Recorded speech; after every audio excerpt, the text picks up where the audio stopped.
Thanks for being with us. On Twitter, it's at Jay Cameron Show. If you're watching on Warchant TV and chatting about it in the Heisen Legal Law Firm chat, hello, good to be with you again. Thanks. Come on in. Let's have a good time together. Lots to get to, lots to catch up on. I'm Jeff. That's Tom. I'm not Tom. He's here, though. I saw a lot of Tom. Suddenly I'm Tom. What's up, buddy? How are you? Man, I'm just holding it down in your room. I'm holding it down with the desk back where it was. This is, looks okay. Rocking a little bit today, back and forth. I suppose I could tell the people. It's been the better part of a month. Got vertigo. It's making the world spin. It's been going on for about a month now. Today, we're going to call it B+. Mostly good. We're mostly good. Well, good.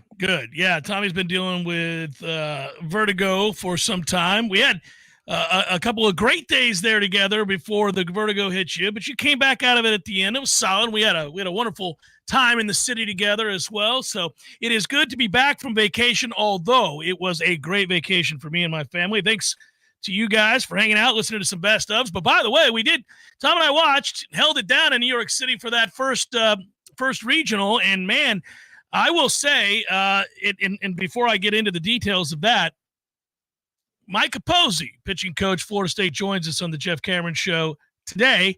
And, I've liked talking to both he and Link all year long. I love this staff, frankly, all the way around the board. But Micah is candid, and you really can ask him anything.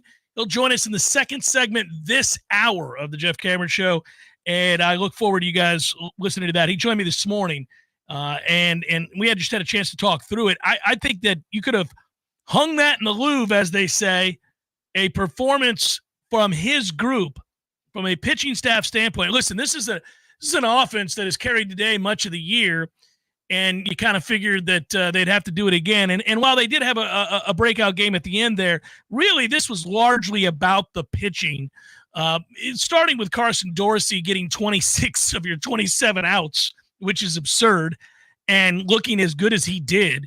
And then, of course, you get what you get always.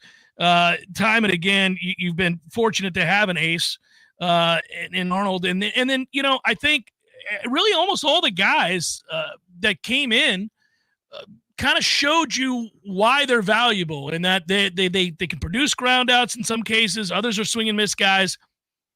I feel like you're kind of locked and loaded because you've got Whitaker back at over 60 pitches in his outing, Tom.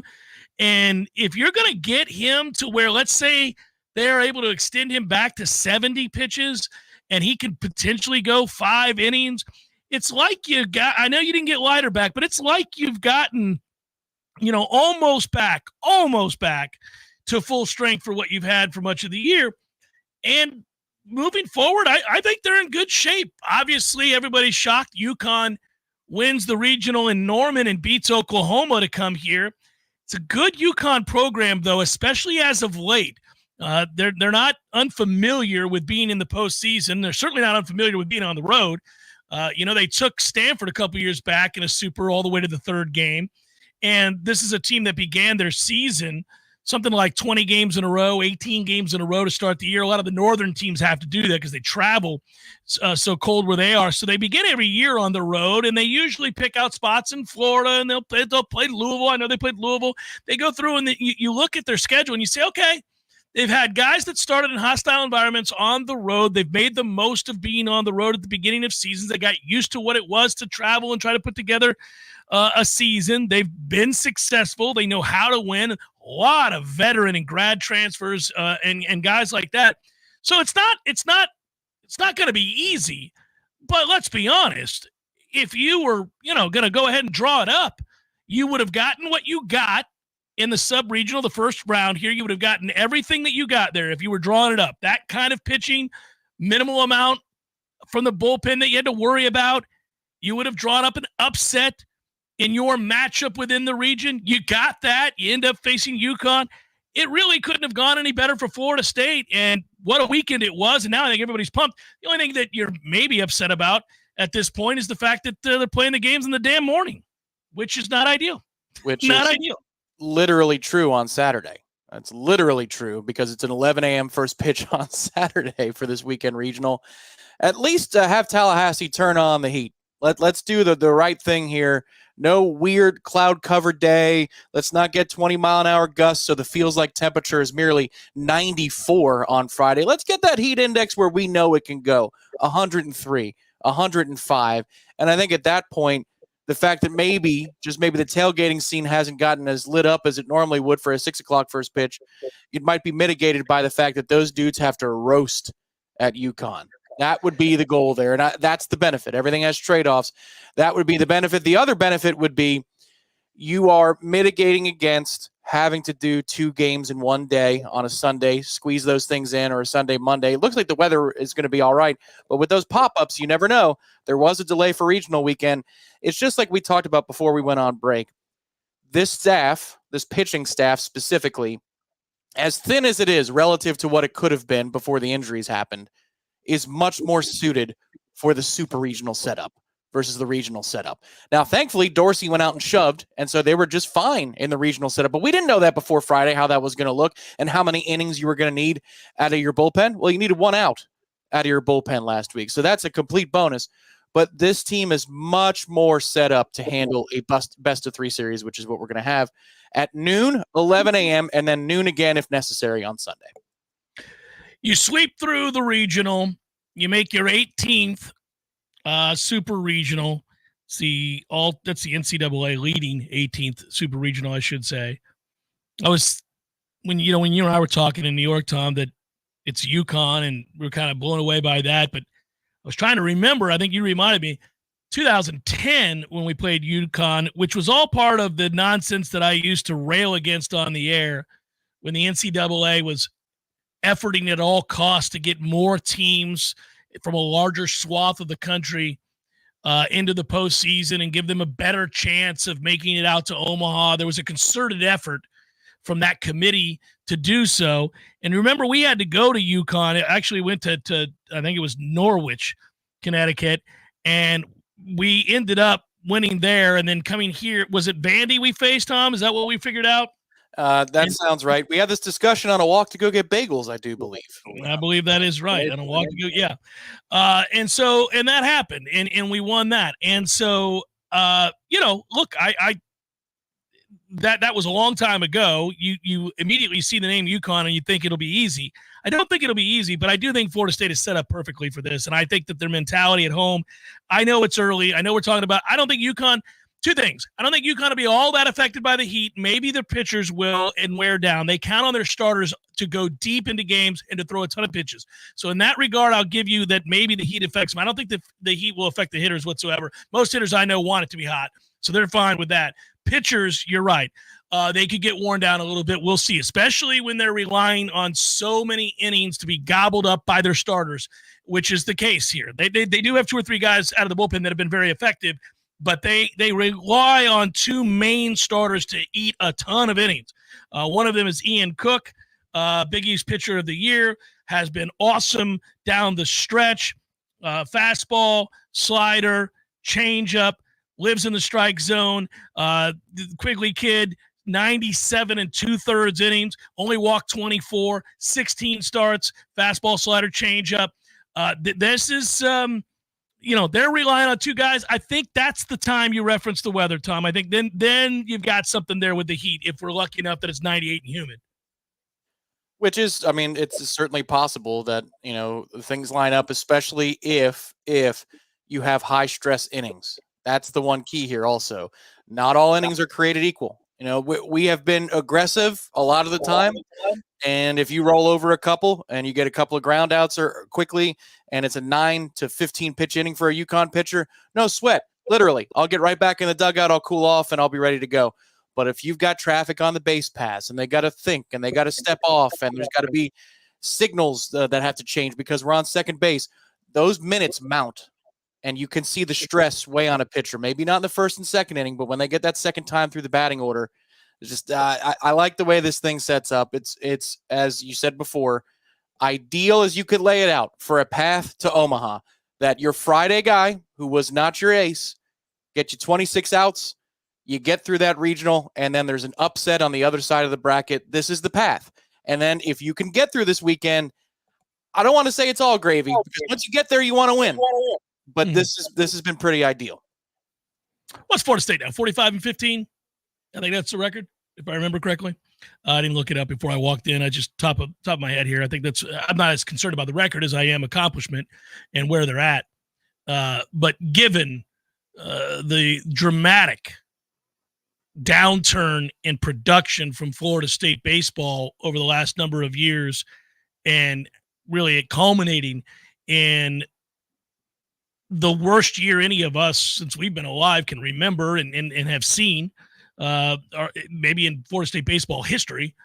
And you think back to the way that made you feel. I've brought this up a lot, that the turnaround is worthy of the fanfare and attention and conversation that it begets, that it starts. Because here's the thing. I mean, most of the time you don't see this kind of a turnaround. They are right there on the cusp of going to the College World Series. And for a program that's flat out stunk, I mean, just stunk a year ago, and also had kind of culture issues and things that had to be flipped that were off the field, outside the lines, right? To see it get to this point this quickly further emboldens you when you thought, if you're in the camp of, okay, Link Jarrett's going to be a home run higher, prodigal son returns, former FSU All-American, has been a coach of the year in college baseball, has done it at lesser programs. Now he comes here where the cachet is bountiful, and he's got the ability to kind of understand his surroundings and what the expectations are and tap into those resources and this fan base, which is starving for something better. Can he just get kids to buy into that vision, something he knows very, very well, having grown up here? And then obviously you can cite the history and what's possible. If you stack a lineup here, you can win and win big, and you can do so in a way that is repeatable. And, I think about that when I think about how hard and resilient they've played. Listen, I'm not above giving credit to people even if they work for other sites, when they do good work. Brett Devitt wrote a nice piece on the consistency and the resiliency of what Link Jarrett brought to the table, and when things were looking so ugly at practice, and how there was this idea that you demand so much more. And here we are. All of us want that. It mirrors in a lot of ways. It's a different set of tasks, but it mirrors in a lot of ways the task that Mike Norvell had at Florida State, coming in on the heels of a bunch of bad seasons and a sense of waywardness and rudderlessness. And, you're wondered aloud, all right, is it spoiled? I mean, how soon can we get there? What is it has to happen? What's the spark that leads to a change in a mindset from a recruit or a transfer portal player? All these things are mirrored, and it's happened now. And obviously the next step, and we're a long ways away, and I don't want to go down this road, but the next step will be for whoever comes in and takes over for Hamilton. You're watching, you're kind of checking the boxes here, and this is where you're going, right? Okay, we got to remedy what ails various athletic programs. We're always focused, rightfully so, on the big three. And now you got two of them that are certainly, the arrow is pointed upwards. And most of the time when we're talking about what we think is possible for Florida State football and Florida State baseball, we're talking about the grandiose of expectations, which is national championships, right? Putting yourself in a position to win the conference, putting yourself in a position to play for championships, annually competing to do those things. I think we're safely on that runway now for Florida State baseball. And I keep reiterating this because it's been 1 year removed from the worst season any of us can remember in Florida State baseball history. That is tough to do. We're quick. I am certainly, like anybody else, when you're analyzing programs around the country, but certainly when you're analyzing one of your own, right? Quick to criticize the areas of weakness, but you have to really also make sure you shine a light on the areas of excellence. And Link Jarrett and this staff deserve a huge amount of credit to get this flipped this quickly. It is rather remarkable. And I'm not going to take for granted this weekend, starting tomorrow. I'm not going to take for granted just because it's early in the day. It's going to be a weird way to walk into a stadium where you say, you know what? Bring me all that heat. It's been a minute since I walked in here to see games of this magnitude and dealt with this humidity. It's all right. I'd rather be dealing with it than not.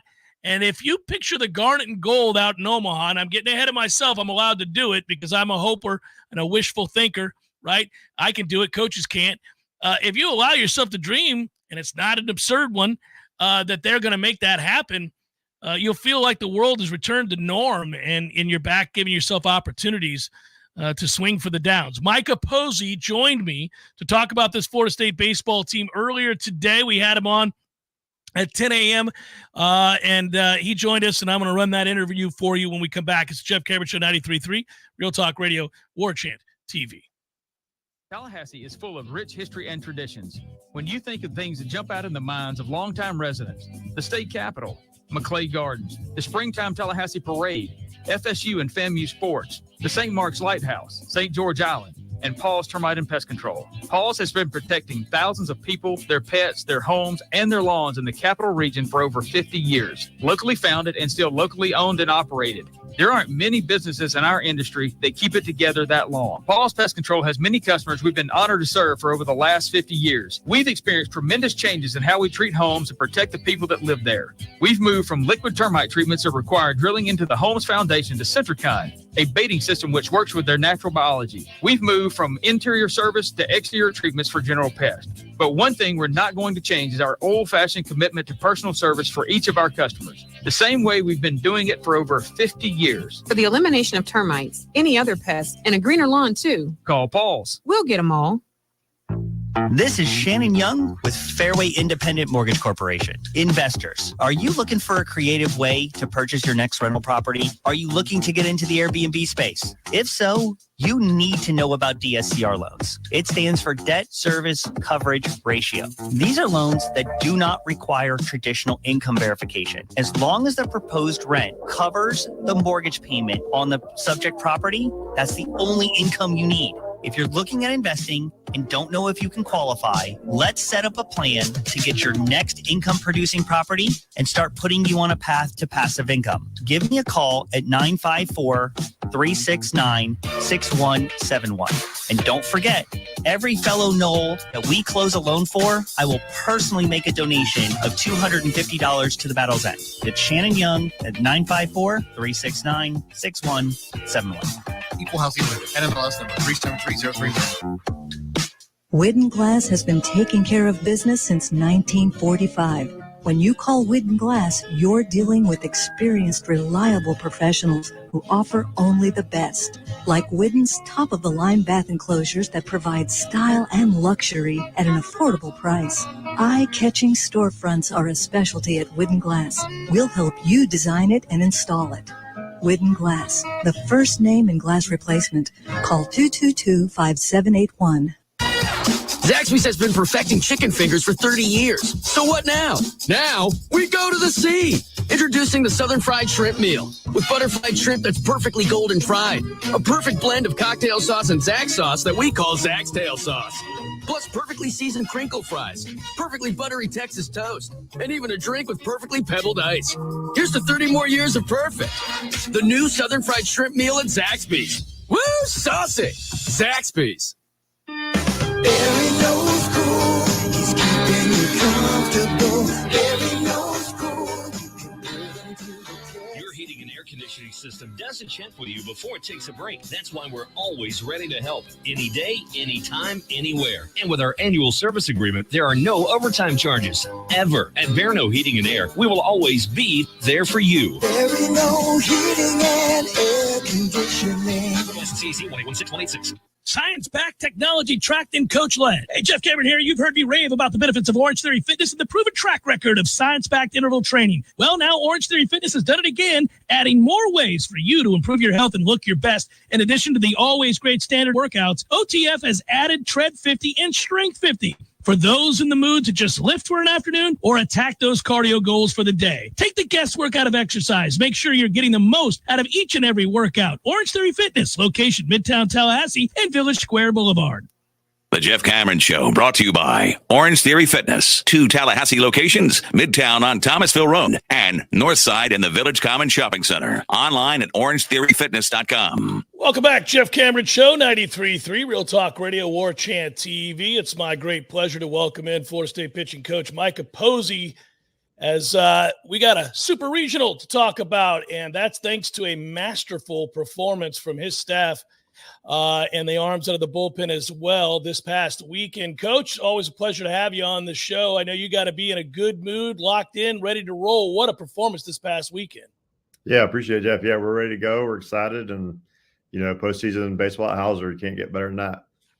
You can't get better than your guys did over this past weekend. If I had told you you're going to get 26 outs from Dorsey, you would have said, I think I'll take that, right? And we always kind of count on Jamie Arnold, but man, that performance and what you guys have had so far, and then Whitaker as well with 61 pitches. So a lot of guys to kind of talk about. We'll look ahead to UConn. Obviously, that starts tomorrow. But how you must have been in a real zone yourself, because everything you called seemed to work. Guys just executed masterfully. Yeah, I think when you have pitchers that attack the zone and they're attacking hitters and they're just kind of laying it all out there, I think it makes my job certainly a lot easier. Sometimes when you're not attacking hitters, you're almost playing bingo with that card, trying to figure out what numbers to call. But this weekend, certainly we had a bunch of guys that were attacking the zone start to finish, and we're going to need that again this weekend. Do you get into a rhythm the way play callers do in football, offensive coordinators and such? Yeah, I think so. Like game one with Dorsey, he got a changeup going in the fifth, and you could clearly see, wow, he's got feel for this. He's throwing it in the zone. He's throwing it below the zone. He's throwing it off arm side. And so once you get the feel for, okay, this guy's got feel for this pitch and it's locked in, I think you kind of get into a rhythm of maybe wanting to call it more. So, you're kind of, it's a cat and mouse game. A lot of it has to do with what they saw their previous at bat, there's history and those things. But a lot of times it really boils down to the pitcher executing his pitches. Fascinated by the relationship between pitching coach and pitcher and how much of it is a feel for what they have on that day, what you're trying to execute based on the player profile at the plate, what they can execute given their last start or the previous inning or the previous pitch. Right. When do you decide, I guess, to allow them a little bit more autonomy? And or is it always just I'm calling what I'm calling, execute it time after time? No, our guys here have a ton of autonomy. I actually encourage them to shake when they don't want something. If you ever see those guys doing that or swiping their chest, they're telling me they want something different. Oxford loves shaking me. And we have a little side bet going on how many times he's right and not right. So when he loses, he'll let me know. But no, these guys have full autonomy. They know their self. They know what they have conviction in. And I'd rather them throw a pitch that they have conviction in than throw what we call the right pitch. So we encourage them to kind of formulate their own thoughts as well. What's the threshold of shakes in a game before you say, all right, now? I've had some. I had a kid. I won't say it's been a few years ago, but he liked to shake. He wanted me to know he was the boss. And I think I let him call his own game at one point for the rest of the season. It ended up working out. He was pretty good. That's funny. All right. So as we described the masterful performance from this past weekend, you think about this, it all comes after what a year ago was a disaster. And I know you don't have anything to do with that, but I think to myself that you lose Jacob Marlowe and you lose Gavin Adams, and you lose guys that you were likely going to be counting on or certainly thought would be a big part of what you were doing. This isn't fluff, but honestly, you must be very proud of the guys that have had to step up, because even after those losses, you had injuries to 2/3 of your rotation that you've had to deal with. I've asked Link questions about whether or not he thought this could be this kind of team this year. Did you think this could be this kind of staff this year, given those losses and injuries? Yeah, I think it's hard. That's a good question. It's hard to say. I didn't really know what the staff was going to be. I knew offensively it was going to be pretty special. Going up against those guys in practice, you could see how deep it was. We were fielding two teams offensively, and there was no drop off in lineup once you got to the end. On the mound, you had some special pieces. You knew you had some older guys, but as far as what the staff would end up being, you didn't really know. And then when the injuries started happening, I think everybody's reaction is you're doomed and those things. And credit to the guys that have towed the rubber, they've stood tall and kind of not blinked a little bit. And there's been some goods and bads. We've taken our fair share of bads, but they've always responded and kind of kept this thing moving forward. Yeah, there has been certainly a consistent level of execution and success. You have outliers or moments where you wonder which way it's going to go, right? I think probably post Clemson, you probably absolutely wondered where that would go. You and I had an opportunity to talk about that Clemson series just a little bit. Let's look at that from there. What was learned? I mean, that was a bizarre series and everything from what was going on with baseball ops there that I've made fun of and all of that. But I mean, there were real meltdowns there. You had to worry about the psyche of your guys probably leaving there. Yeah, when we left there, I mean, the question as a coach you're thinking, and the fan base, we all have the same thoughts. Like, is this going to be what it is moving forward, or are these guys going to be able to overcome adversity? And any good team overcomes adversity. They're able to kind of, learn from it and move past it and, have bulletproof confidence and short-term memory. And so for these guys, they definitely took those experiences and they moved past them. And I don't think they let those define them. And I think we didn't accept the failure, but I think we allowed them to fail and learn from those failures. Everybody's wondering, or at least I am. I just flew back in late last night from New York, so you may have already answered the question. Link may have already answered the question. You'll have to forgive me. We go Jamie Arnold game 1 or game 2, if only because there's a question of less rest or more rest with Dorsey would have an extra day if he didn't go. I'm curious how you go about the process here. Yeah, we've got an order in place. Link's going to announce at 2:30. I let him. He's the head man. That's above my pay grade, so I know that's a fair answer. But it will be an Arnold Dorsey situation. Game 1 and 2. We just got to at 2:30 he'll announce the order. But when you're going and looking at this thing, you're looking at a lot of different angles, and it's not like last weekend where you're trying to maybe match up certain guys on certain teams. Like this weekend, it probably more about rest and those things. So. Yeah, I always wonder. I'm actually more interested in that answer than I am the actual names of the starters. Like you have, I would assume, and we'll have to dance around this so you're not giving it away. But I would guess you have an order of importance in terms of the rest as opposed to number of what Carson throw 100 and whatever pitches. Yeah. So you start to factor in the number of for any pitcher, the number of pitches they threw when they were asked to start. You factor in things like an extra day's rest or one less day's rest. You factor in probably, I don't know, home or away even. Obviously it's at home at Hauser. Guys pitch differently at home than they do on the road.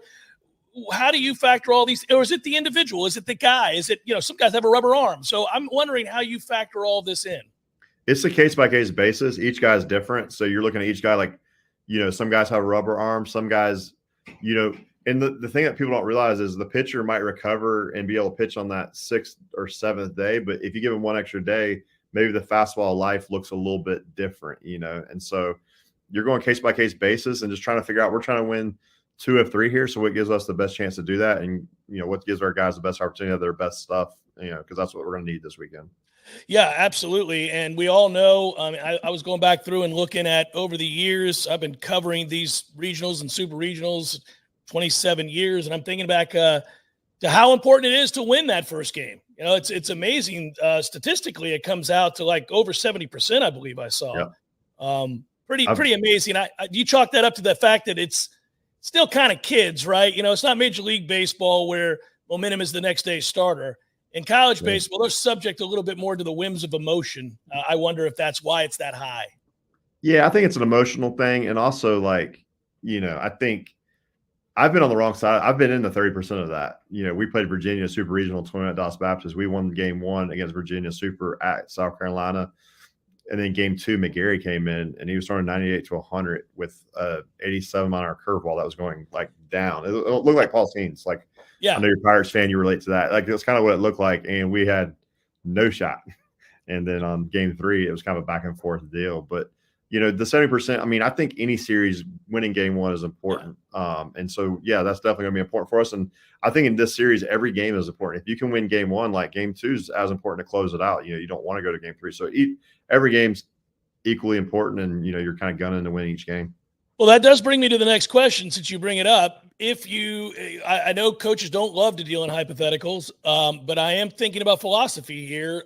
Obviously, because we saw Connor Whitaker do what he did and get extended to over 60 pitches. Mm-hmm. And really, I thought after that first inning, he was able to get the ground balls in that low fastball, right? Mhm. You were able Yep. to see the things that make him effective. Yep. No matter who's on the mound in game 2, if we're at a point where there's a chance to win the whole thing right here, right now, is he available in that spot, or do you hold him for a potential game 3 start? No, he's available. Yeah. Connor will be available. He'll be a guy that you're not looking to save bullets in this thing. So he'll definitely be available.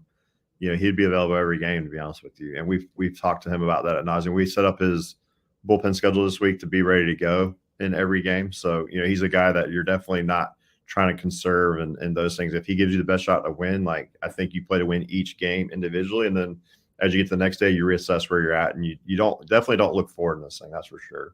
Well, in this sense, then it's just like a weekend series in the ACC, right? I know there's more on the line, but the way you think about it, right? Yeah, and if you look at our ACC series, like we TBD'd every Sunday, that way we needed to use a reliever on Friday, so we could do that, and then whoever we didn't use, we started on Sunday, and so that's going to be kind of.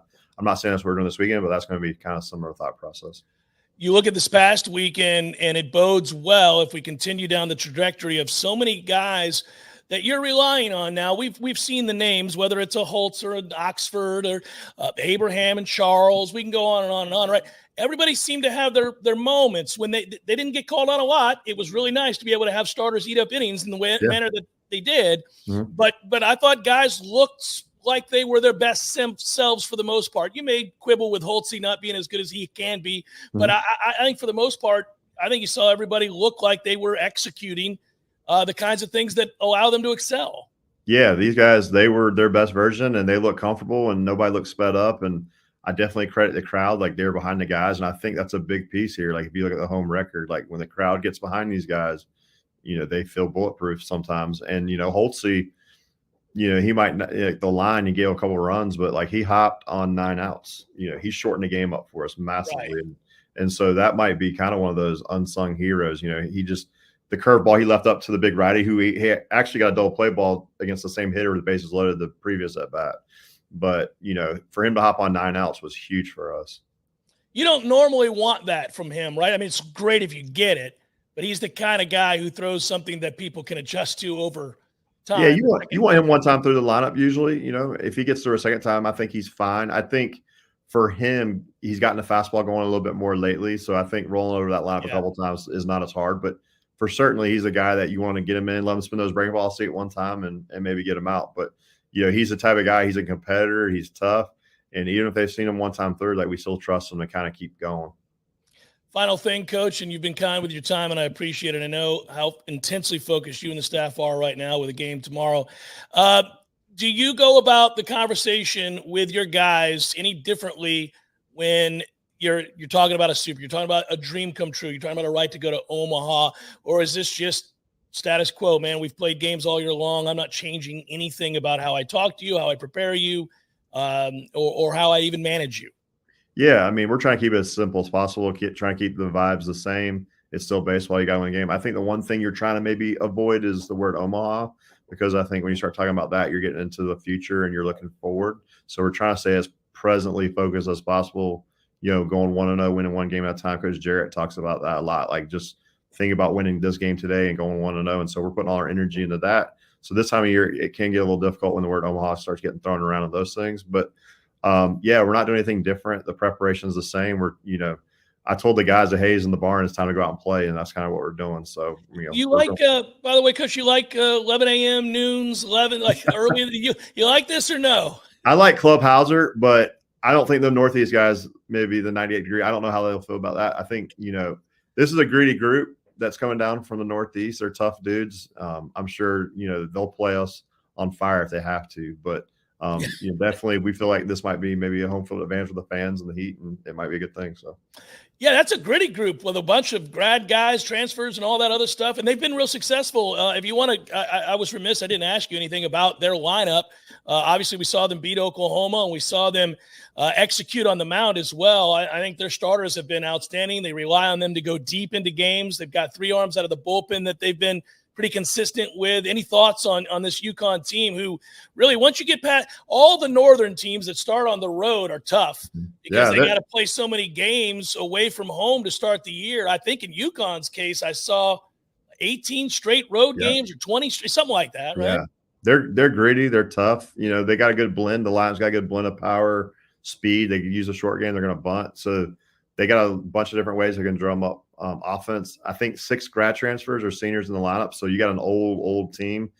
Same on the mound, a lot of transfers, older guys. They throw strikes. They come into baseball, and they're very well coached. You know, that coaching staff, I think, is the longest tenured staff in the country in divisional baseball. They've been together a long time, and there's some autonomy there. And so, you know, you got a tough, gritty group, older guys, and they're probably not going to be too sped up in here. But at the same time, like, there will be, you know, home field advantage in this thing is huge, and that's why getting a national seed was big for us. Congratulations, Coach. Enjoy the weekend. Get after it. It'll talk to you again, hopefully, afterwards. And I've appreciated your time all year. Be well, sir. All right, Jeff. Thank you for your time. I appreciate you, man. Yeah, absolutely. Take care. Right. That's pitching coach Mike Capozzi joining us on the Jeff Cameron Show, as he's done frequently all season long. Love gaining his insights as to what his staff has done, what this team has done. They've been a resilient group, and what a turnaround season. Jeff Cameron Show, 93.3 Real Talk Radio, Warchant TV.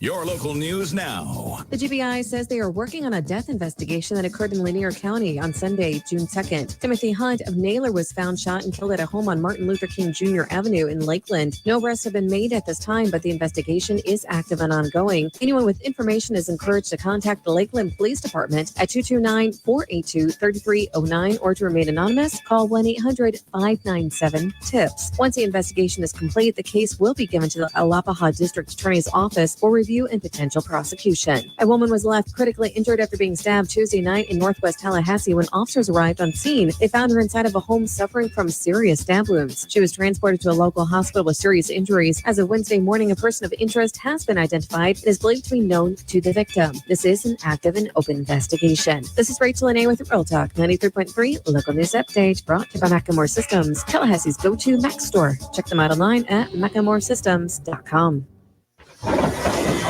This is meteorologist Paul Trombley with your Real Talk 93.3 weather update. A mix of clouds and sun this afternoon with a chance of thunderstorms. High of 92, southwest winds 8 to 15 miles per hour.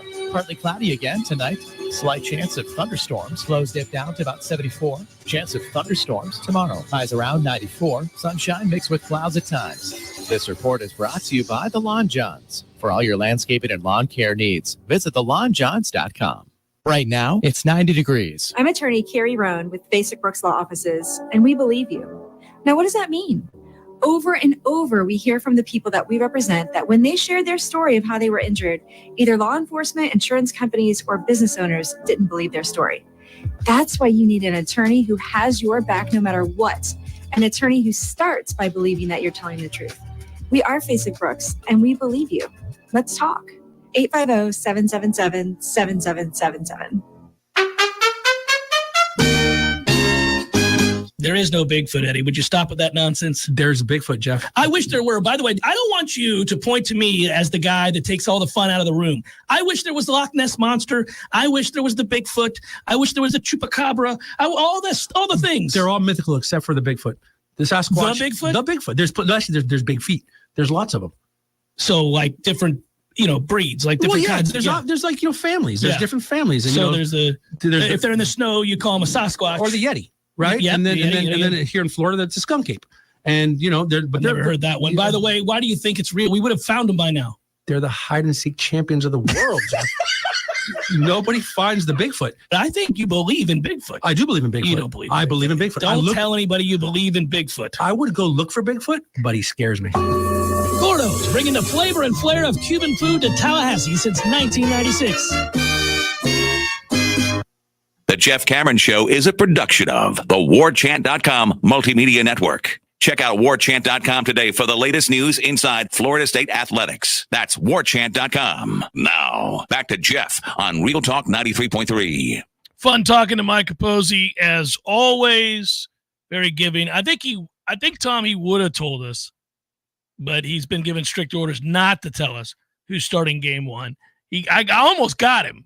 I think I kind of got him, but I don't want to push the issue and go back over it.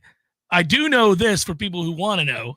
They're practicing right now, and Link will address the media around 2:30. So at 2:30-ish or so, we will know who's starting. Link will reveal that information.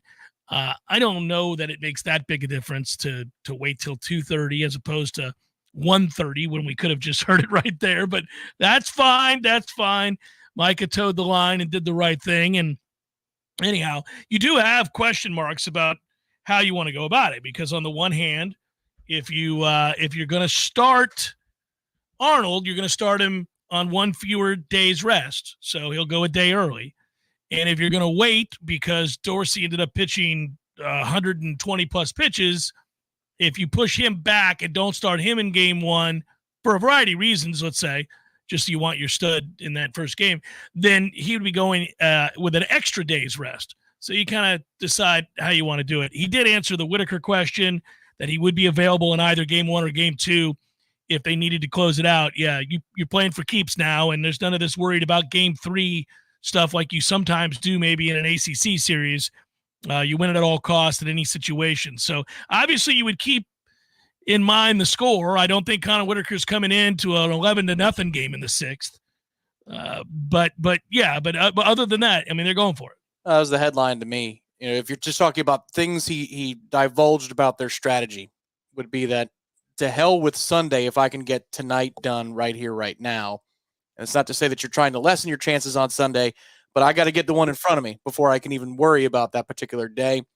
Some staffs wouldn't do that. Some staffs think that, hey, this kid that I have to call in to pitch on a Friday night out of the pen will have to pitch Sunday anyway. So, you know, might as well throw him now and make sure that I got my guy who can give me 60 or 70 pitches on Sunday is left alone, because that's part of his routine. That's where we have him. But that's not the way Florida State manages. And I agree with that. This is a race to 2. Rather than a best of 3, I think it's a race to 2. And so if you're in a position where whoever your Friday starter is can get you 6 strong, you're up by 2 runs. Turn the ball over to Oxford, and if things get really hairy, then maybe Whitaker comes in to seal the deal in that particular game. It's going to be fascinating to watch what they choose, and we'll learn that again, like you said, in the next hour. I could see arguments for both. One thing I will not do, I can vouch you right now, one thing I will not do is on Monday second guess the order with which they went. I could see it either way. And I don't, the first 2 games are guaranteed. So I don't really think it matters all that much.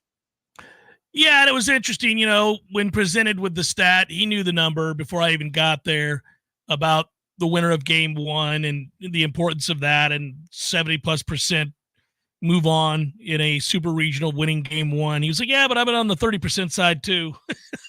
I've seen what it is. You gotta close it out. He's right. I mean, look, it's an interesting dilemma. Like if you started Dorsey after he went 8 2/3 and did what he did, and then you started Arnold in game 2. Arnold's pitching to close out a series at home and go to Omaha, or he's pitching under the gun to salvage a season. And then it's what, Johnny Holstaff on day 3, because I imagine if things go poorly on day 1, that Whitaker will be out there. Right. And I probably should phrase it just a little bit differently. I think in a perfect world, you want your best pitcher to go in game 1. Don't get me wrong, but they're clearly doing math here on this relative rest versus rest recuperation math about what gets the greater benefit. Jamie with a full week or Carson with an extra day, how do you do the math on that? And whatever answer they're going to derive from it, that's where I say I'm not going to question, because they've had a method to it. I think they've, by now, with all the TrackMan pitching lab stuff they do, I'm sure they have metrics on he pitches and starts on a 6th day versus a 7th day. So they're going to have their method to it. In a vacuumed world, like maybe the next time they pitch after they advance this weekend and they go to Omaha, there is no debate about who starts game 1 in that situation.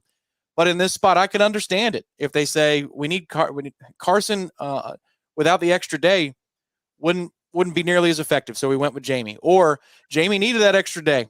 The adrenaline, the come down from that start, we feel a lot better about him on Saturday than Friday. So whatever their logic is, I'm going to go with it.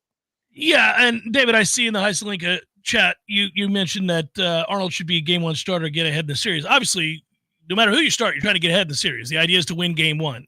But this isn't all things created equal. This is Arnold on 1 less day's rest. So he is not, in theory, as fresh and as strong as normally. If they all were on their normal rest, this is not a question. Arnold's starting. That's how that goes. But it is a question because they're not. Now it's interesting. That's why I asked it the way that I did, is that I don't know what is more valuable to them, getting the extra day's rest for Dorsey if he has to start in game 2 for the right to go to Omaha, let's say, in theory, or is it more important that Arnold get that rest for the reasons that you can flip it? You could say either to save your season or same thing. He's on normal rest now, and it's the right to go to Omaha. I too will not question it. They know they know all of the measurables, all of the things that we don't see from the TrackMan, all the stuff that they know about the life on the fastball in a start after 120 pitches. I mean, they know that. They know, like, here's the magic number. Remember back in the day, I'm sure you do, Tom, Pedro, after 100 pitches at the end of his career, was a very different pitcher. They knew all the numbers and left him out there for Boston, and famously so, when they shouldn't have. He got his revenge. But the point would be, like, everybody knew those numbers, that team batting average against Pedro after 100 pitches in the last 3 years of his career was something like 342. Prior to 100 pitches, it was like 157. You could barely hit him. You know, these are the kinds of numbers, the advanced numbers. They have these and much, much more to take a look at and understand, oh, look, he's just not effective on one fewer day's rest. Or it really doesn't make any difference at all. Roll him out there because he's a stud. The adrenaline will make up for whatever tiredness he feels, and I'm not betting against him at home in a super regional with all that he's provided us. They'll know those numbers, and so it wouldn't be prudent really to second guess that. If it doesn't work, you're second guessing the result. Yeah, I would agree. Again, it sounds like they researched it and they discussed it. Obviously, they made a decision by the time you recorded just under 4 hours ago. I've been rolling it around in my head about the way I heard that interview, what he's saying, what he's protecting against saying, because you're right. As soon as you asked a question that was in the solar system of what's your order? I mean, or even when you had the introductory phrase to that question, his defenses went, whoop, they went right up. He's like, oh, well, here it comes. Yeah, he knows what's coming, right? I have been told in no uncertain terms that's what that was. I've been told not to divulge. I think they're going to throw Jamie tomorrow. I think they're going to throw Jamie tomorrow. Now, the one extra wrinkle to it, if they don't, the noon first pitch, you lose a half a day. So it's not just about one fewer day's rest. You know, if you're talking about it from Jamie's perspective, he pitched on Saturday night, and this would be a Friday afternoon. So maybe that's part of the math that goes into it. Whatever it is, if you're listening to this on the podcast, they answered this question hours ago, and Link Jarrett made his determination. Yeah, it was somewhere around 2:30. We'll all know the suspense will be taken away. It's funny. I find myself in a weird position. Selfishly, it's usually always selfishly. It's from a fan's standpoint. Sometimes I catch myself with this. We took for granted throughout the 90s that this program was always going to be in a position to be competing for the right to go to Omaha, and for many years, in fact, did in a way that is rarely seen. I mean, it rarely seen. You have look at a program like Arkansas, who I'm pretty sure thought throughout the course of the season they'd be on their way to Omaha at some point this year, only to be told in the sub, "Have a good one. Get the hell up out of here, bums." I mean, it's what happens. I mean, when Evansville wins a regional as a 4, Tennessee is A, very happy about that, but B, that tells you just how weird and fickle baseball can be, and how frustrating it can be for fans. So that's why I say for years we took it for granted. But here's the thing.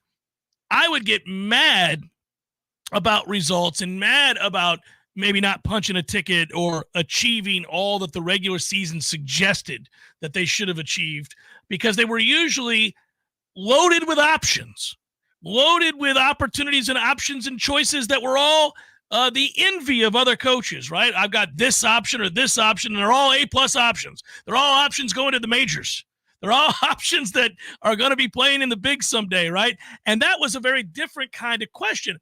That's not what this team is doing. That's why I say I appreciate all of this, and I'm really not second-guessing anything. I'd like to get to a point here real soon when we can go back to being that kind of angered fan and says, oh, wait a minute now. You had 3 major leaguers to choose from, and you chose the wrong one.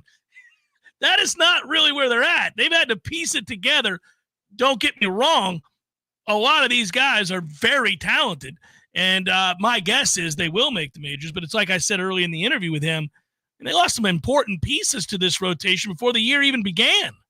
So that's right from the beginning. They were kind of scrambling. And then from there, they figured it out, only to have to scramble again because of 2 more injuries to the rotation.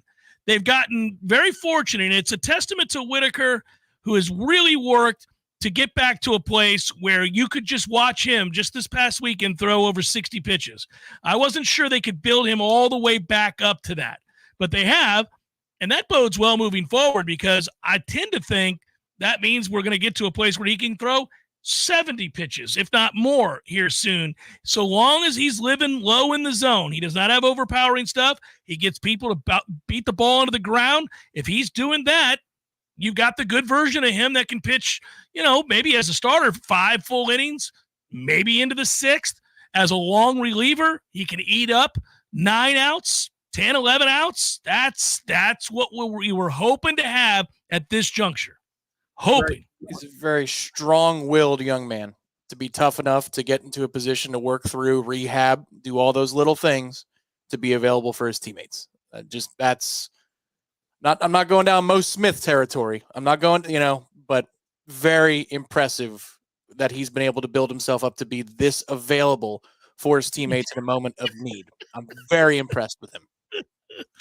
It's the Jeff Cameron Show, 93.3 Real Talk Radio, Warchant TV. Yes, he is available. That is the ability that you need is the availability, isn't that as they say? Yeah, I too have been very, very impressed, and it's good. And I'm happy for him because he's fought hard. Hour number 2 forthcoming. Stay with. Attention, Florida. Are you a victim of an auto accident? We introduce our live chat sponsor, Hyson Lika Law Firm, dedicated to representing injured clients statewide. If you've been in an accident, call Hyson Lika Law Firm at 813-803-0733 for a free consultation. Remember, there's no cost to you unless they win. Your interests come first with Hyson Lika Law Firm, the name you can trust for justice. Call 813-803-0733 now or visit HysonLikaLawFirm.com. Hyson Lika Law Firm, your advocate in times of need. It's just a call away. 222-7722. AC and electric is what we do. Service, repairs, and installation too. 222-7722. Parker Services. Comfort's just a call away. Invest in a Peak Performance membership and you'll buy peace of mind in knowing that you're extending the life of your system and probably saving money on your power bill too. The program includes comprehensive tune-ups that keep your system running at its maximum efficiency. And Peak Performance members get many benefits, including priority service. Members jump to the front of the line when their comfort system fails. And a 15% discount on all parts. The Peak Performance membership pays for itself over and over again. Call today and have peace of mind. And now offering electrical services too. Parker Services. Comfort's just a call away. License CMC 050334 and EC 130-12140. You probably already know that Pinch a Penny Pools and Spas is your one-stop destination for all pool maintenance needs, offering everything you need from chemicals, cleaners, vacuums, nets, and more. But that's not all. Pinch a Penny also carries a huge selection of premium hot springs hot tubs paired with easy financing options, making these luxury hot tubs affordable for everyone. And if you have an older hot tub and you're worried about the hassle of removing it, worry no more. Pinch a Penny will not only remove and haul away your old hot tub, but also offer a trade-in value for a credit towards your new one. So why wait? Visit Pinch a Penny's 12,000 square foot showroom today on Greer Road and discover how effortless and affordable owning a fantastic hot tub can be. Find out more at TallahasseeHotSpring.com. That's TallahasseeHotSpring.com. There's fun to be had every night at the Corner Pocket. Take-home prizes on Trivia Tuesdays and Beer Bingo Thursdays. And kickstart your weekend with Martini Fridays. Plus happy hour runs every weekday and game day specials every time the Noles take the field. Watch all the best games at the Corner Pocket's Vegas Wall, featuring 560 inches of flat-screen TV heaven. Oh, really? The best food, the best drinks, and the best place to watch all the games. Tallahassee loves the Corner Pocket. Coming up next, more of the Jeff Cameron Show. Live and local on Real Talk 93.3. WVFT, Greta, Tallahassee. The latest betting odds and line movements from Vegas. This is your action update. Now here are your latest lines from our guys in the desert. Ronaldo Lopez on the hill for the Atlanta Braves today. $1.80 road favorite of the Washington Nationals plus 150. 8.5 over the total at Nationals Park. Florida State opens up the Tallahassee Super Regional Friday at home with UConn. The Seminoles are the $3.30 game one favorite. UConn plus 240. Saturday afternoon, the Florida Gators visit Clemson in the Clemson Super Regional. The Tigers, $1.75 home favorite. Florida plus 135 underdogs. NBA Finals open up today. The Boston Celtics, 6.5-point favorites at home with the Dallas Mavericks. 214.5 the total at the TD Garden. OmahaSteaks.com, promo code VSIN for big savings on Father's Day gift. For more sports betting news and information, go to VSIN.com. Mike Sennett, Real Talk 93.3. Progressive asks, what do an escaped leopard, We're live from the zoo where a leopard has escaped. a growling stomach, an uneaten tuna sandwich, and a backdoor doggy door have in common? They can lead to an unexpected kitchen renovation. Yeah, hi. Is this the zoo? Your leopard is in my kitchen. Bundle your home and auto with Progressive for great savings and round-the-clock protection. Progressive Casualty Insurance Company affiliates and other insurers. Not available in all states or situations. You know that Big Bargain detergent jug is 80% water, right? 80% water? I thought I was getting a better deal because it's so big. If you want a better clean, Tide Pods are only 12% water. The rest is pure concentrated cleaning ingredients. Oh, pass me the intercom thingy. Attention shoppers. If you want a real deal, try Tide Pods. Don't pay for water, pay for clean. If it's gotta be clean, it's gotta be Tide Pods. Water content based on the leading bargain liquid detergent. I'm Robert, and I'm a general pest technician at Paul's Termite and Pest Control. I have a fantastic job working for an amazing company. Every day, I take great satisfaction in knowing the work I do helps protect the health of the customers I'm honored to serve, and their pets too. Many are now my friends. Paul's is a local North Florida-based company, and they are constantly teaching all of us techs about the ever-changing needs of our unique part of the world. I'm Jay, and having the privilege to work with people like Robert and all of our employees is truly an honor. There is no doubt that the staff of Paul's Termite and Pest Control is the best in our industry. All of our people are local, and local really does mean something. We're North Floridians. Our kids go to school here. We shop here. We build relationships here, and we honor our commitments. To all of our customers, thanks for trusting us to protect your family, pets, and home. For the elimination of termites, any other pests, and a greener lawn too, call Paul's. We'll get them all. Hey, no fans, our partner ISF Inc. is a national management and IT consulting firm located right here in Tallahassee, Florida, solving the future for state governments through strategy, process, and technology. As a trusted advisor for state governments, ISF knows the importance of defining a clear and detailed strategy. Our friends at ISF can help your organization create a strategy that sets you on a path to success. ISF, your vision plus our expertise brings your brilliant ideas to life. Visit ISF.com to learn more. ISF, solving the future. Science-backed, technology-tracked, and coach-led. Hey, Jeff Cameron here. You've heard me rave about the benefits of Orange Theory Fitness and the proven track record of science-backed interval training. Well, now Orange Theory Fitness has done it again, adding more ways for you to improve your health and look your best. In addition to the always great standard workouts, OTF has added Tread 50 and Strength 50. For those in the mood to just lift for an afternoon or attack those cardio goals for the day. Take the guesswork out of exercise. Make sure you're getting the most out of each and every workout. Orange Theory Fitness, location Midtown Tallahassee and Village Square Boulevard.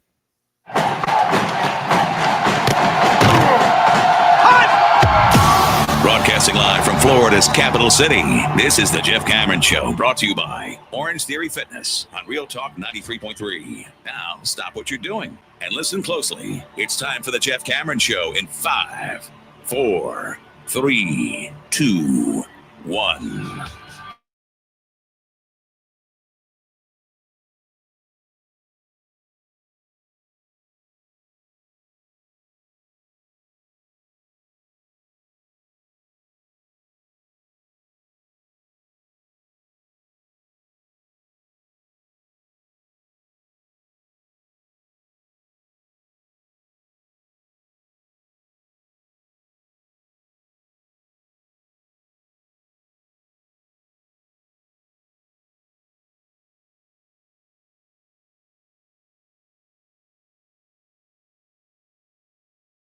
Posey joined us on the program, pitching coach for Florida State. Good mood, as he should be, but also focused, as he should also be, as they get set to take on UConn for the right to go back to Omaha. It's been a dream season for Florida State to have turned it around in the manner that they have, and now they are 2 wins away from returning to the College World Series and attempting to chase down an evasive national championship and bring it back home. Maybe, dare to dream. I remember way back in the day, Tom, Lee Bowen, my boss, who hired me in Tallahassee over 25 years ago, we used to talk baseball every day because he was also a Pirates fan. No doubt today we would have been talking about the opportunity that the Pirates have to sweep the Dodgers, for example. But we would have been talking Florida State baseball as he prepped himself to do the play-by-play. And we would go through the machinations, and we would go through and say time and again, is this the year? Is this the team that breaks the curse, is able to find their way home to a national championship and thus never have that hanging over your head again? It reminds me all those years ago with my father going down to Miami, and here we were in 93 to take on Nebraska to win a national title, and people kept repeating the national narrative was that Bobby Bowden, great coach, has never done it. Will he ever do it? And you felt like once he did do it, you were going to get another one and all that good stuff. And it happened. And, of course, we're still waiting on Florida State baseball, and we've wanted it and wanted it and wanted it. But what Lee used to always say to me is, I bet you anything, Jeff, it's going to be a team that we never would have predicted could win it. It's not going to be the juggernaut that has the weight of the world on his shoulders. It's not going to be the one that has J.D. Drew or that has Jeremy Salazar or Jeremy Morris or all these different guys. It's not going to be, and maybe down the line we would have talked about Buster Posey and the likes and all of that. It's going to be a team that has a couple nice players that you really, really like, some plus players at other positions. They do all the little things pretty damn well. There's nothing about the team that you go, oh my God. It's got to be good. You can't be a bad team and win the College World Series per se, but it may not be an overwhelmingly great team that he thought would kick down the door. In a weird way, this team falls in that category. I may be underselling them though, because they do have a top 10 offense, and people would look at that and say, well, I mean, if they won it all, you couldn't be stunned when you have the offensive prowess up and down the lineup that this team has. But I would say that we would be surprised because of all that's happened with the pitching staff, with injuries. Two of the players that you really kind of were counting on coming into the season didn't even get to pitch, and then 2 others have been beat up due to injury. So I don't know. I think I would be surprised, but who knows? I just thought I'd float that out there because those conversations happened in the studio at 1270 back in the day over and over and over again. Is this the team that surprises us all and gets out there? I know this. If you just get out there and give yourself a chance, then hope springs eternal. You win that first game, and the format's changed now where it's not like it used to be. I mean, you got a legit shot. You get out there. It's kind of like baseball's postseason in major leagues. I mean, nobody would have thought Arizona was going to the World Series last year. Nobody would have thought that Texas was going to win the World Series last year. We've seen an 83-win Cardinals team win the World Series. It's kind of get out there, man. Just give yourself a chance. Well, there's not an over-reliance for this club on the home run. They do hit a lot of home runs, but that's not the defining factor of the offense. They've proven that they can string rallies together. They can hit balls in the alley, down the line. They run the bases better than a lot of their predecessors. They're not perfect, but they're quite good at it. That's what it would take in Omaha because those fences are just so far away. They're just so far away. You got a couple of dudes who have the power absolutely to hit one out of a trade, but it's not Hauser down the right field line with a half a fence. It's a bit of a different animal. Right now, I'm just so excited to watch this team, and I'm so excited to see them pursue Omaha this weekend. If you find a way to win that first game out in Omaha against Tennessee, it would be at that point that it shifts from excitement to, oh God, they could do it. Oh God, yeah, sure it would. Yeah, at that point. And the discovery process this year was quick. It took a couple extra weeks because last year we felt very good immediately about the baseball program because of the way first 6 to 10 games went. It looked like there was an overnight. TCU, you went on the road against TCU and probably should have swept. Correct. And he pitched so well, and you're just thinking, wow, okay, this is overnight going to flip. And it didn't. And so therefore there was a skepticism this year They start really well. I think it looked a little bit different, but I understood that, well, this is February baseball. Let's hang on a little bit. The schedule, once we get a few weeks in, the midweeks ramp up, and then those first few ACC series, let's see what we're cooking with here.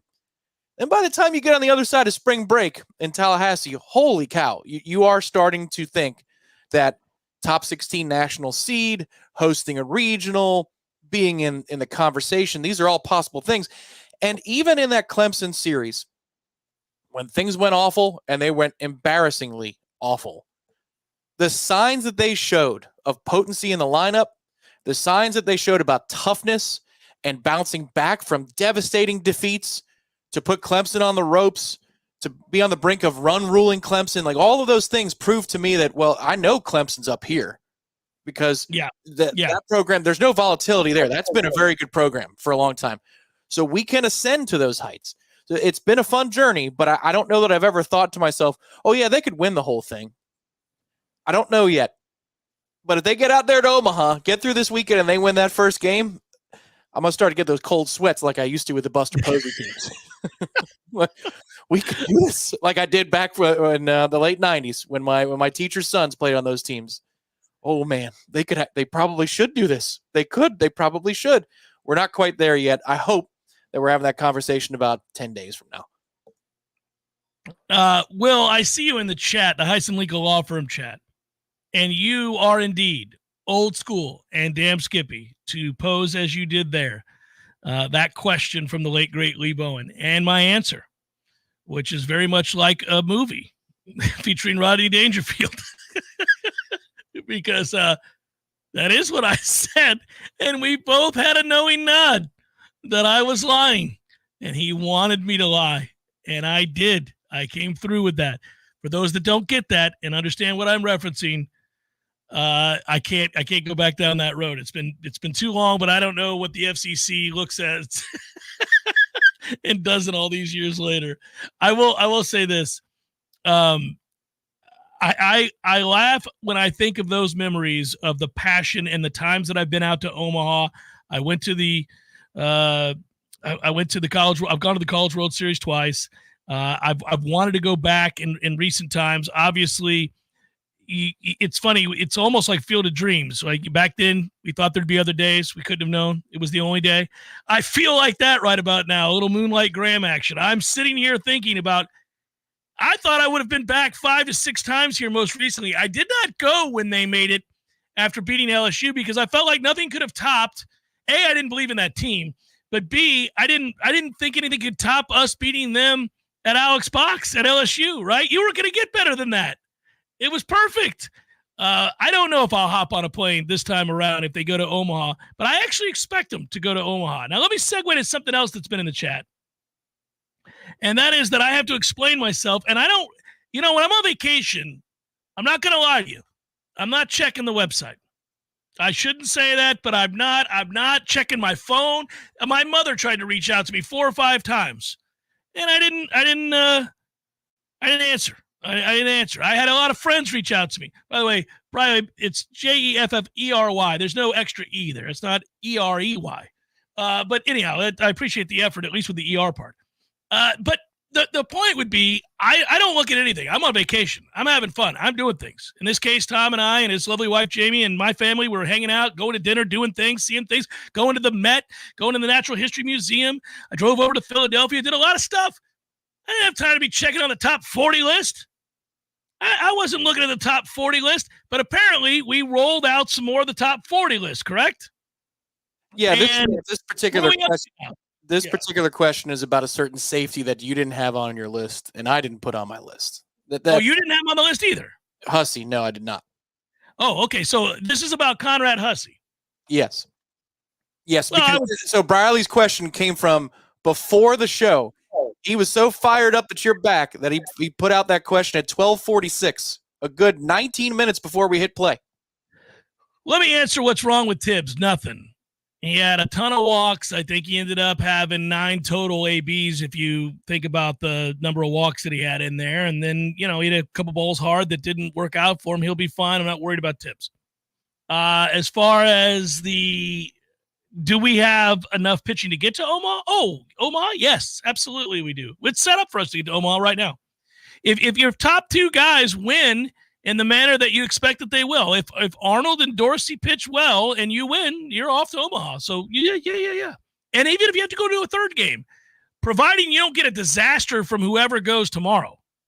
Like, I mean, this all changes pretty quickly if for some reason – I hate to bring it up, but we all know things can go south. So if something happens where you have an ace go, 2/3 of an inning, you might have a problem on your hands.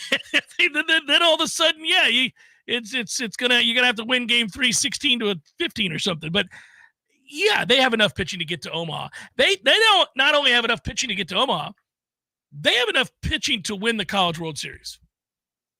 They do. I've seen teams with one ace and a couple of guys that are just dudes get out to Omaha and put a scare into people.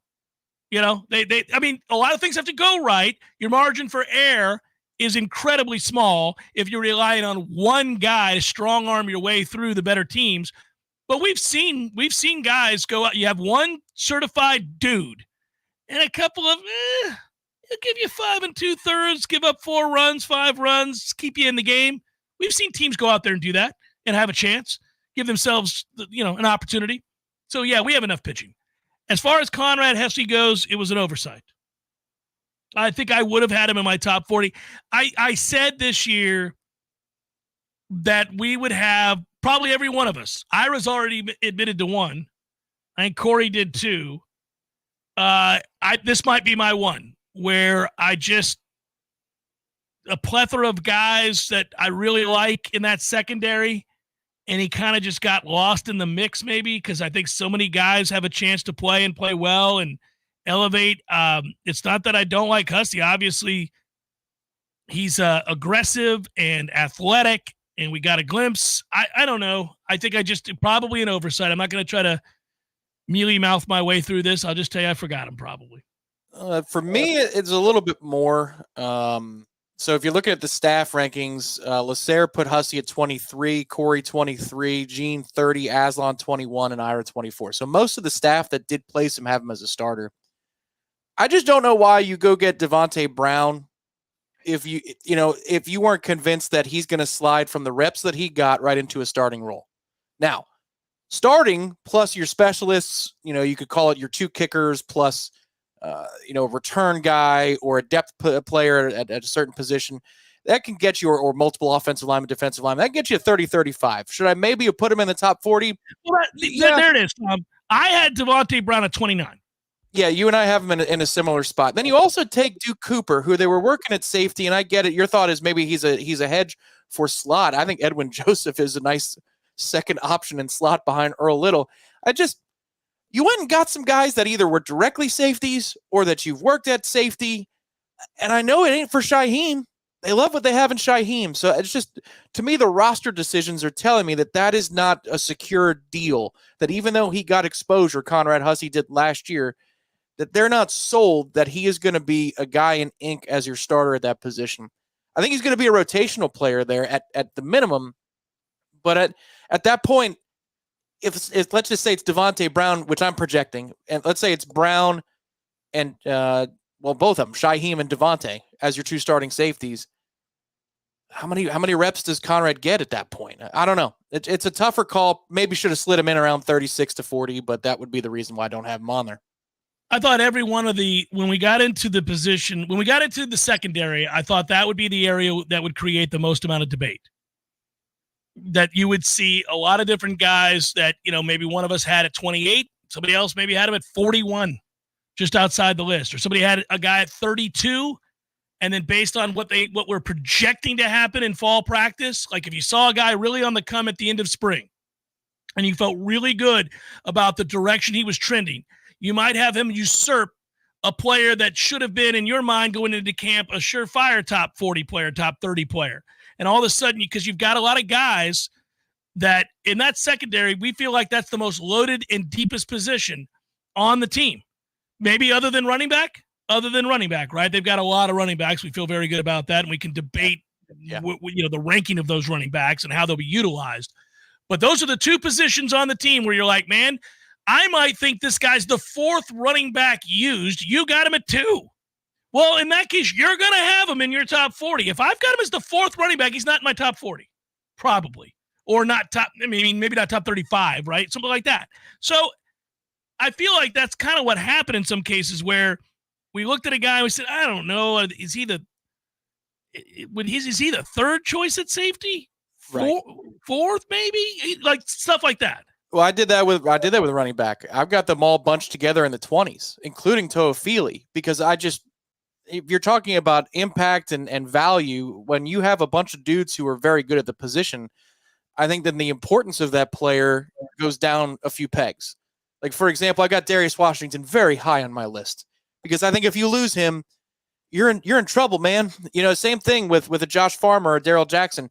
Part of the way I'm ranking it is how deep is that too deep in that particular area, and how much do you stand to lose? It's almost like, you know, wins above replacement. So that would be the argument there. I see Polk County is asking about Quindarius. I think Quindarius is your third outside corner, but if you're talking about technically corners, I mean, Earl Little's your third corner in the slot. Well, yeah. Okay. Yeah. I guess that's the way that you can. Yeah. Maybe that's not how everybody views that in terms of the labeling. Yeah. I'm not sold that center field has been resolved. And so the uncertainty of it, the fact that, you know, you've got a former high school coach of a Miami transfer and then a former defensive coordinator of that transfer that say, we need to go get this guy who's really old to steady the position, tells me that they're not sold on what center field's going to look like, what the deep safety position is going to look like. You don't go get that guy if you think that Conrad Hussey got enough exposure, got enough run last year, and he could handle the position. So I think there's some doubt there. Yeah, I had Quindarius, by the way, at 32 on the list. I will say this about your question marks regarding Hussey. Well, it's too early to push to put a player in a category. I thought there were moments where they were a little frustrated by the understanding of the position. I think that's the nicest way to say that. And they were not these were not question marks about the physical tools. And part of it is I will blame you or thank you either way. But anytime, you know, the 7-on-7 stuff, which I did not see a ton of in spring, I said, how do those guys look? And most of you would answer, you know what, Devontae Brown actually is not that bad. You know, I know we haven't talked about him a lot, but those answers that you would give about him, Corey would bring him up the same way, Ira, I'm thinking, okay, well, you're not saying that you've got your two starters and then who's going to be the rotational piece. It'll be fascinating to shuffle out, though. This could be something in January where Hussey should have been a top 15 player. Like, yeah. Oh, listen, coming into it, talking about this, it was the most fun list we've put together in years. Yes. This is the first time in a long time where I felt like there might be some absurdities because you have so many guys to fit within 40. We haven't had that in ages. We've talked about this over and over again. I'm a broken record with this, but it's true. Time and again, I was like, in the past, well, God, I can name 15 good players on this team. I got 25 more to choose from. This isn't going to be fun. I willy-nilly throw these slap asses around anywhere. This isn't good. And then, then all of a sudden you've got, all of a sudden now you got 28. Oh, okay, nice. Only 12 slappies to figure out. Now we got well over 40. I'm like, I don't know. Yeah, so 40, you could probably. I'm sorry. Go ahead. You could take issue with me at 40. You can, because I put Elijah Moore at 40. I always like to put a freshman in there that I think maybe could just rise up and make an impact. And if you're saying, Tom, you won't put Hussey over Elijah Moore, okay, all right. Yeah, you know what? You screwed that up. You got me there. But, I mean, looking through the list from 31 to that point is Grady Kelly, Mastro, Daniel Lyons, Ryan Fitzgerald, Jackson West, Landon Thomas, Justin Cryer, Quindarius Jones, Keandre Jones. I mean, those are all going to be very important players. Yeah. Good damn problem to have, finally. You can have these kinds of debates. These are good debates to have. Jeff Cameron, Show 93.3 Real Talk Radio, Warchant TV. Hungry but don't want to leave the house? Download the Foodies Takeout and Delivery app and earn points and rewards on every order while supporting local at the same time. Other food deliveries like DoorDash and Uber Eats are taking upwards of 20 to 30% directly out of our local restaurants' pockets, while Foodies does not. Keep money local and support your favorite local restaurants such as El Jalisco, Gordo's, Jerry's, Smitty's Tap House, and many more. Download the free app today and start earning your rewards instantly. Just search for Foodies Takeout and Delivery in any app store or order online at foodiestakeout.com. Dream it, plan it, do it. Brian Barnard's Flooring America offers a straightforward way to shop with our streamlined shopping. Finding the right flooring is simple. Visit our newly remodeled showroom featuring the Room to Explore shopping experience, where our knowledgeable staff will walk you through the steps. Our family has been serving the area since 1976 with a local staff of more than 35 people trained in flooring sales and design. We know floors and we know styles. Let us help make your home timeless. Brian Barnard's Flooring America, where friends send friends. This is Shannon Young with Fairway Independent Mortgage Corporation. Sellers, are you stuck between wanting to sell your home and waiting for rates to fall? Are you worried about the contingency of having to sell your home? What if you didn't have to? With a 2-1 rate buy down, you can lock in a lower interest rate for the first 2 years of your mortgage and get the home you want now, all while having a higher chance to buy that next home with the contingency of selling yours. If you wait for rates to fall, you risk more competition, sellers less likely to wait, and paying more for that next property. If you're stuck, we need to talk. Give me a call at 954-369-6171. Again, this is Shannon Young with Fairway Independent Mortgage Corporation. That's 954-369-6171. And don't forget, for every loan we close for our fellow Knowles, I will personally donate $250 to the Battle's End. Equal housing rent. NMLS number 373031. Your friendly neighborhood bar and grill just got a whole lot closer to home. You can now order delicious Smitty's Tap House and Grill for delivery directly to your doorstep. Just visit Smitty'sTapHouse.com, click the Order Online button, and choose Pickup or Delivery. Enjoy Smitty's famous handmade pretzel with beer cheese, juicy pub burger, or even the amazing schnitzel sandwich, delivered fresh right to your doorstep. Support local and order online today for takeout or delivery at Smitty'sTapHouse.com, where everybody knows his name. Getting quality employees to fill positions in your company is essential, but finding those people can be a major hassle, unless you use ZipRecruiter. ZipRecruiter makes finding quality people a breeze. And right now you can try it for free at ZipRecruiter.com/free. With ZipRecruiter, one click sends your job to hundreds of top job sites. But more than that, ZipRecruiter's advanced technology identifies the candidates with the skills you need, sends you a list of great matches to review, then actively invites them to apply for your job. And the results speak for themselves. 4 out of 5 employers who post on ZipRecruiter get a quality candidate within the first day. That's right, the first day. Now you can focus on your business and let ZipRecruiter do the work finding the best people for you. See for yourself. Experience the ease, efficiency, and power of ZipRecruiter for free. Just go to ZipRecruiter.com/free. That's ZipRecruiter.com/free. ZipRecruiter.com/free. Science-backed, technology-tracked, and coach-led. Hey, Jeff Cameron here. You've heard me rave about the benefits of Orange Theory Fitness and the proven track record of science-backed interval training. Well, now Orange Theory Fitness has done it again, adding more ways for you to improve your health and look your best. In addition to the always great standard workouts, OTF has added Tread 50 and Strength 50 for those in the mood to just lift for an afternoon or attack those cardio goals for the day. Take the guesswork out of exercise. Make sure you're getting the most out of each and every workout. Orange Theory Fitness, location Midtown Tallahassee and Village Square Boulevard. The Jeff Cameron Show is a production of the Warchant.com Multimedia Network. Check out Warchant.com today for the latest news inside Florida State athletics. That's Warchant.com. Now, back to Jeff on Real Talk 93.3. You know, one of the good things about coming back from vacation is the days, they go by quick when you're enjoying yourself and you've been on the road and you're doing things outside the normal routine.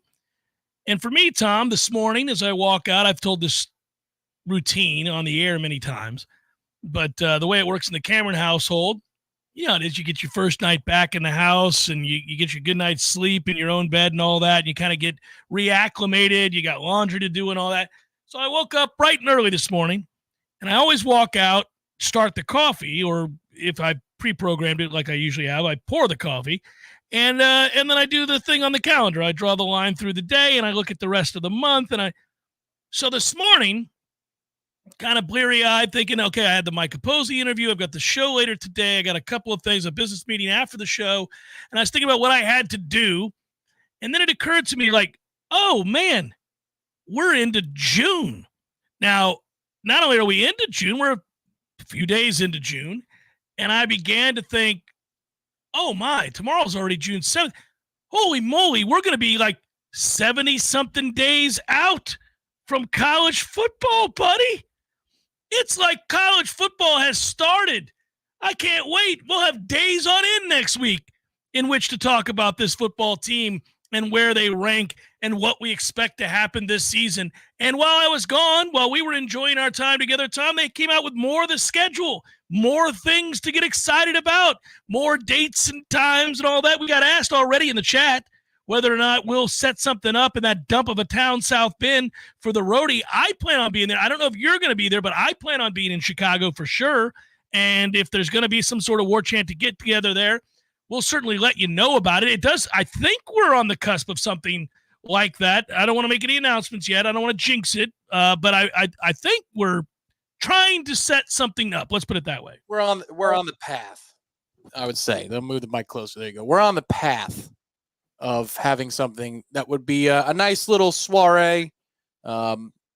It's not like we're going to reinvent it and build it up ourselves. I think we're going to partner with somebody who's already doing it, which is what we did 6 years ago, if you can believe it, that it's been that long. 6 years ago, where we were insulted by the rude people of South Bend and their dreary town. It was mostly about them. That's never about you. That's always about their own problems that they have. That's about them sitting in the parking lot. I mean, think about it. It was the third quarter of the game, fourth quarter of the game, because I went to get the bus back. I had the flu. We were getting smoked. I had 102-degree fever. Very different time. You know, in 2020, people would say, "What are you doing?" In 2018, you fight through the flu. You go to that football game. And this guy's out there just wandering about, didn't have a ticket to the ball game. I can understand your frustration. It's 12, and you've got a parking lot to stare at in a dump of a town. I'm sorry for you. But at any rate, somebody's going to put together a party, and I think we're going to partner with them. Well, I'm just thinking about the schedule in general, and I'm thinking about the team. I got asked by Andy Staples this week, Tom, I think we're going to sit down and go over some classic games for the On3 network, and he and I are going to talk about, I think he's going individually to the various sites to talk to people about their favorite games, and obviously I'll be talking about a Florida State game from history, and he wants to go through and vet that and talk about that. I think it's a cool project. These are the kind of things that are going on now where you get asked to be part of these moments, but also you're kind of going team by team, conference by conference, and all of that right now, starting to refamiliarize yourself with the things that have transitioned, to the people, the players, the coaches that have moved on, and what the expectations are. It's, I think, more and more telling to me that I guess maybe the further removed we are from the controversy of the snub and the eventual non-exhibition, whatever that nonsense was in the Orange Bowl. Yeah, you got your trolls and bots on Twitter that'll put 63-3 anytime you mention a game involving Florida, or 63-3 anytime you mention a game involving Florida State. But for the real football fans, last year was a proclamation once again that Florida State is back. That Florida State is all the way back. All the way back. And the more that I'm looking at projections, I think I saw Phil Steele as Florida State going 11-1. And if you look at win totals from Vegas, you have 3 teams in the ACC with the same win totals: Clemson, Florida State, and Miami. Fascinating discussion about who's going to emerge from there as your conference champion. And obviously, at that point, you would put all 3 of them as playoff contenders. Florida State, most assuredly, as defending champs and somebody projected to win 11 games by many at this point as a playoff team. It's interesting, you know, the tenor of that Notre Dame game will be different in the new era of college football, the one with the 12-team playoff, even though it's going to be 1 year of a 12-team playoff. Because let's say that Florida State is in the pole position, or they're in position to make it to Charlotte. And if they do, obviously you're playing for the right to a college football playoff berth. But that game with Notre Dame could have playoff implications of its own, which are at-large implications. Hey, go on the road at Notre Dame and go get this win. Then suddenly Charlotte, while important, doesn't matter as much because you'll have the eggs in your basket, assuming that you've won enough games before that. But it's just funny. It's funny to think about how we're going to have to do the math differently on game day. There's 2 races. There's 2 ways to get to the playoff. And one, of course, is to just win the conference. But this is not a conference game on the road in November.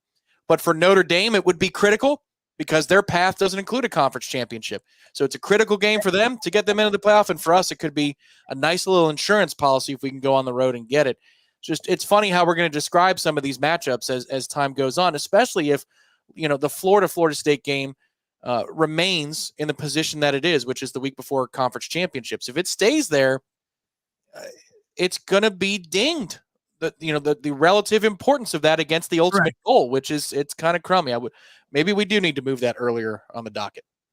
I keep coming back now, solely specific to this season. And I'm working on an opportunity maybe to sit down and have a conversation with DJU.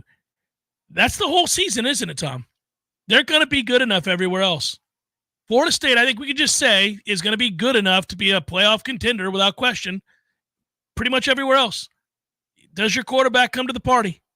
Does he play in the way that we think he's certainly capable of, with Tokars and Mike leading the way, to get that much better of performance, a more consistent performance out of him? If we get it, they're going to be really good. I think it's on the quarterback right now. Well, yeah, he would elevate the room that I would bring up, which is receiver. I'm not sure. I think they can be adequate there, but championship quality or playoff quality, I'm not so sure. But the quarterback can take you there. Yeah, and also those are two different things. Now that we have a 12-team playoff, you can be playoff quality and not championship quality. I know they thought the mindset often is if you're good enough to make the playoff, you're good enough to win it. I don't think so. I don't always think so. I think their teams are good enough to make a playoff, but not good enough to win a championship. So, you need a freshman or you need somebody to develop. It'll be nice that you have Malik Benson, and thankfully the scare in the spring showcase was just that, a scare. That is huge.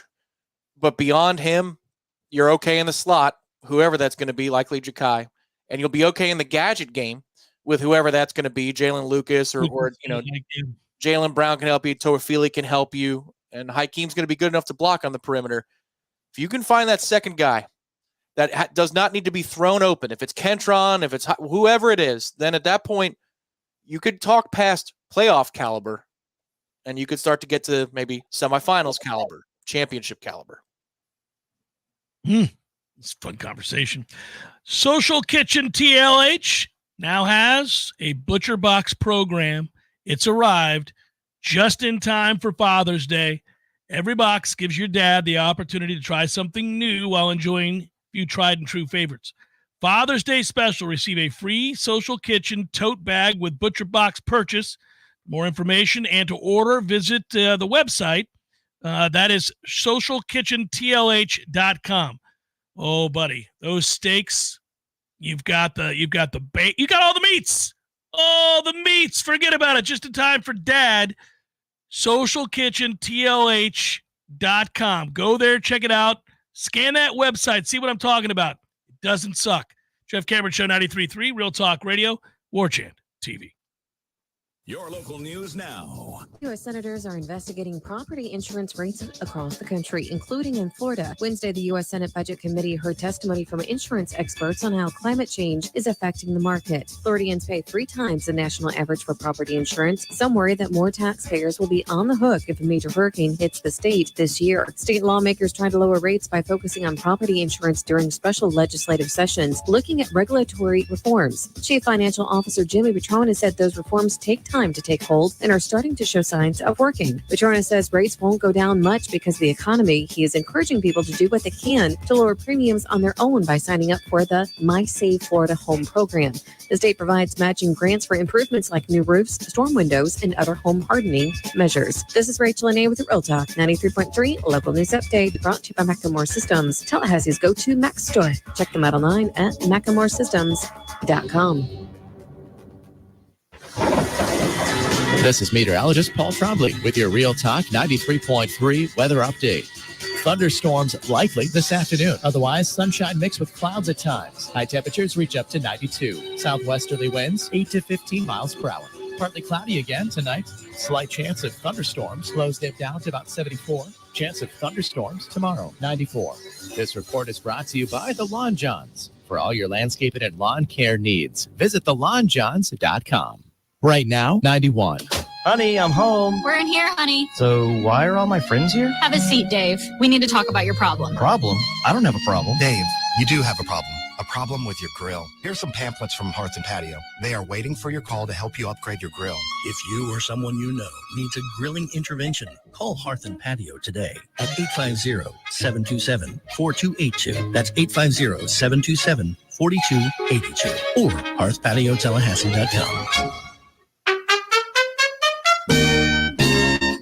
There he is. Haven't seen this guy since, what was it? Oh, shoot. U2 at the Sphere in Las Vegas, baby. Hey, how about that, man? Wasn't that fun? Good show. Good show. Everything about it. Nearly perfect. Nearly perfect. I had everything I could possibly want. I wanted one thing, couldn't find it, and I looked everywhere. No Cubans. What do you mean? No Cubans. There was Cubans. No, I didn't see any Cubans. Dude, No. I'm sure there was Cubans there. I mean, you know. No. I walked around. There was a moment right before the show. I thought, got to find some Cubans. Nothing. Dude, there's Cubans. There was Cubans. I'm sure there was Cubans. In Las Vegas? In Las Vegas. No Cubans in Vegas. There's Cubans in Vegas, man. Eddie, there were no Cubans. Chef. The sandwich. There were no Cuban sandwiches. You're Cuban. Of course I know there were Cubans there. Oh, the sandwich. Yeah, no, there probably wasn't many there in Vegas. No Cubans. No, not yet. Gordo's, bringing the flavor and flair of Cuban food to Tallahassee since 1996.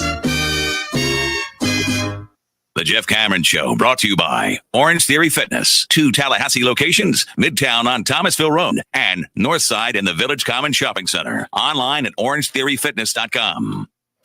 Well, there it is. Tom posted it, and I will repeat it for my radio audience, for those driving about.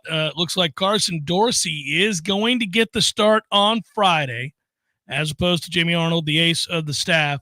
He will go on Saturday. We wondered if that was going to be the case or not, based solely on rest, and also Dorsey pitching 8 2/3 the other night.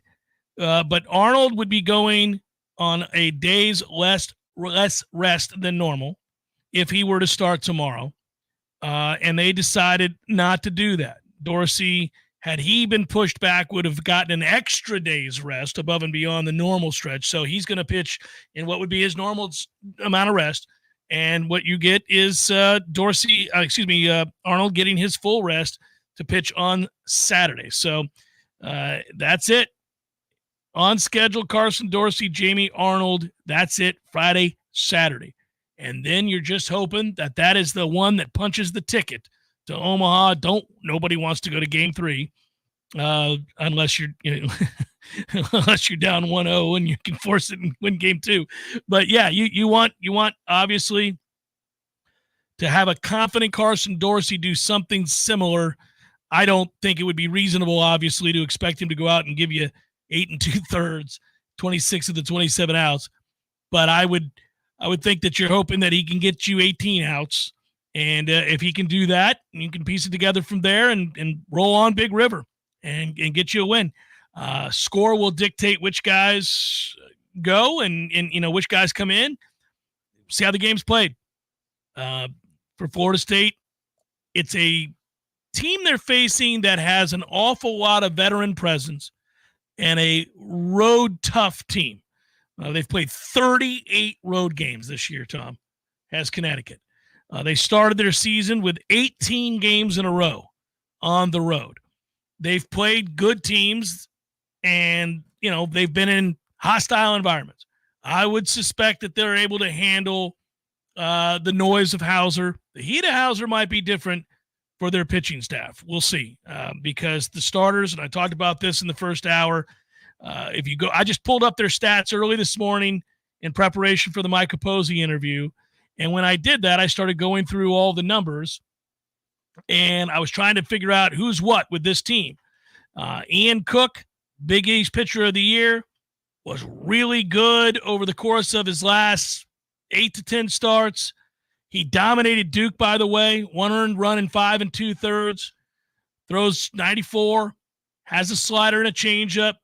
I think the thing that I looked at when I looked at him was that he doesn't walk a lot of people. He has pitched in a big environment on the road at Stanford in the Super Regional 2 years ago. I talked about Quigley, who perhaps, look, this is a guy at workhorse, 97 2/3 innings, 24 walks. He started 16 games, throws a lot of pitches for strikes. So you can see that if you throw 97 innings and you only have 24 walks, doing a good job of making people earn it. Fastball, slider, changeup. Then they got a couple dudes out of the pen.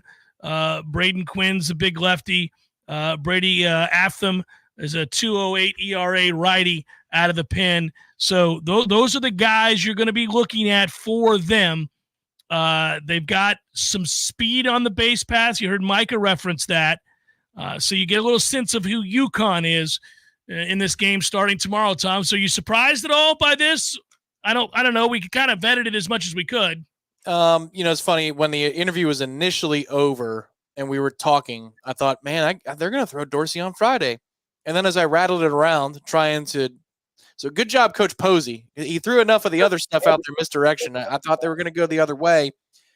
What they're telling you is that the extra day for Jamie Arnold is that much more important, or else they would have flipped it, because you would start with the priority of your ace. What does your ace need the most? And they're saying another day. Now, I would imagine if we're still playing baseball next week and we have a Friday game against Tennessee, to hell with his rest, because that's not a best of three. It's going to be Arnold. Yes, to hell with the extra day's rest, because it's not the same thing. This is a bracket situation, and this is not a best 2 out of 3 heads up with whoever your first opponent's going to be. And in addition to that, it's not a Friday night at 7 p.m. start. Right. It's a noon start. Those hours, you're talking about fast forwarding quite a bit with extra time there. That might be the time you need. I would agree with that wholeheartedly. Dorsey has to be brimming with confidence. How could he not? We're solving for the future is what we're doing right here with our friends at ISF. Florida State has decided to solve their future by going to Carson Dorsey game 1. We, from the first moment we saw Dorsey, commented, we saw him in relief early in the season. And I remember thinking and telling you and coming on the airwaves and talking about this, man, that guy's got electric stuff if he can keep it in the strike zone. The big thing was whether or not he could throw strikes. Whenever he's gotten in trouble, it's been the walk. He's gotten wild. Lately, he's been less wild. His stuff in the zone is filthy.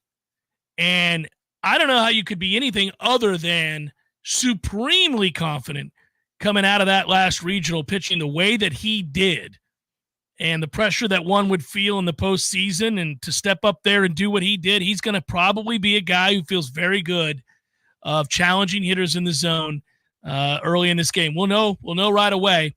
And we also know, based on my interview with Posey this morning, that if Connor Whitaker has to come in game 1, he will.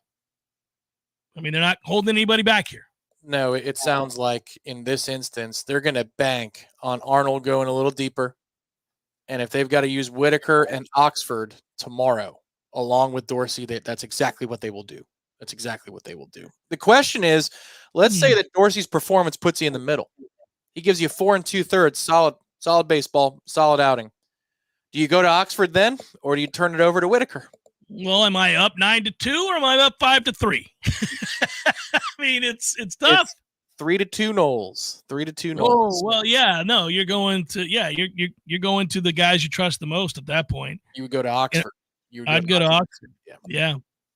And it's like, otherwise, we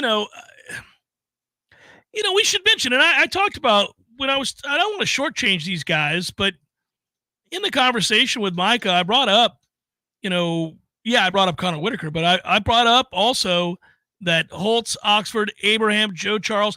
Abraham gave you a great inning, by the way, Tom. I liked what I saw out of him. So this goes back to our discussion in the past when we were solving for the future in the past, because the future is today. That's what we were solving for back then. They got stuff. A lot of these dudes have stuff. They just need the confidence to go with it and the consistency that comes with experience. In some of their cases, some of the guys are older. But, man, yes, Holtz has stuff. Abraham has got some nasty-ass stuff. Rowan, who has been less consistent, has crazy good stuff.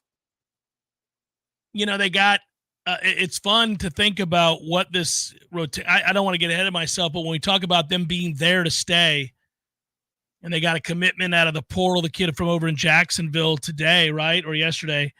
My times are still a little screwed up as I haven't been back in town for 24 hours yet. But I saw that come across the ledger, right? And I read who he was. That's an interesting situation. Lights out, can't miss superstar his freshman year, awful second year. Do some more reading. You find out that JU's pitching coach got fired this year and was a mess of a situation. The other pitching coach went on somewhere else and had immense success. So you chalk up the downturn in performance from one year over the next to the change of pitching? I don't know. But as you watch the portal, and I know we're so conditioned to watch football portal stuff, now I'm forever watching with the way that Link and Micah operated this year with the portal. I'm locked in on these guys that we're bringing in the portal. I mean, he check each box. Everybody we brought in has been a huge part of this team's success. Yeah, and there's variety and depth too. That was the thing. If I'm going to rank insights, we already talked about the first one that Micah Posey brought up about, their approach and how they structure the week. And the one that stuck out to me in the big picture was he's talking about, I knew that this lineup was going to be able to hit. We're able to field two good lineups as in the run up to the season. And my guys were having to go against what I'm assuming based upon the way they rotate players in, 14, 15 good bats amongst this roster. But he wasn't so sure with the injuries how the pitching staff would perform in that situation. But, and a lot of those dudes are new, and a lot of them are in the mold of what Link Jarrett wants, which is position-specific recruiting, and that's in the lineup. But then also, overnight, these are a lot of midweek games. The Florida game is a great example because we were beating their ass every time we played them. So you saw a lot of these younger players. Just dudes with a lot. Breaking stuff that you would see in a spring training game from your AA arm that you can't wait to come up in a couple of years. The shrinking of the MLB draft probably has a lot to do with this, but man, we just roll out arm after arm that while they might not have all the great control in the world, and we've seen that rear its head, they got real stuff. They got put away stuff, not we got to pitch to contact kind of repertoires. Peyton Prescott is the young man that I was referencing that Florida State got a commitment from out of the portal coming over from JU, which means Matt Millar will love him. He is a fastball, 93 to 95, slider, knuckle curve, and changeup. And you can find video. I just pulled it up, of this young man. And when you watch him, Tom, you're describing like stuff. Go look at his stuff, man. Go look at his stuff. You're going to go, okay, all right. So if we get past UConn, CJS writes in the Heisen Link Law Firm chat this weekend and have to play Tennessee on Friday, it will be interesting to see if Link has the same approach with keeping Arnold's same schedule. But first things first. Yeah, it will be interesting, but I think he'll pitch Arnold for the reasons that Tom laid out a moment ago. It's not best 2 out of 3 here. That's a bracket. Get your win over Tennessee and move on. Also, it's an early start on a Friday here, and I think he'll go Arnold there. An early start on Saturday. Yeah, tomorrow. He's pitching. Saturday. Sorry. Yeah. 11 a.m. Good Lord. Now, the first game out in Omaha, if we can speculate about such beautiful things. I get nervous doing this. The game's going to be played at this time no matter what. As long as the weather's okay out in Omaha, it's going to be Friday, June the 14th, 3 days after your birthday, and it will be at 2 o'clock Eastern. 2 o'clock, 7 o'clock are the splits out in Omaha, Nebraska. I haven't had to worry about that in a long damn time, but 2 o'clock and 7 o'clock are those two times, just in case you wanted to know. It'll be easy for everybody, Tom, to remember the start of that game given my birthday. So, yeah, I think good of you to make that reference. It'll stick in people's brains. All right, get rid of the crowd, Tom. It's time for probables, buddy. Here we go. Bye, everybody. It's time for how you say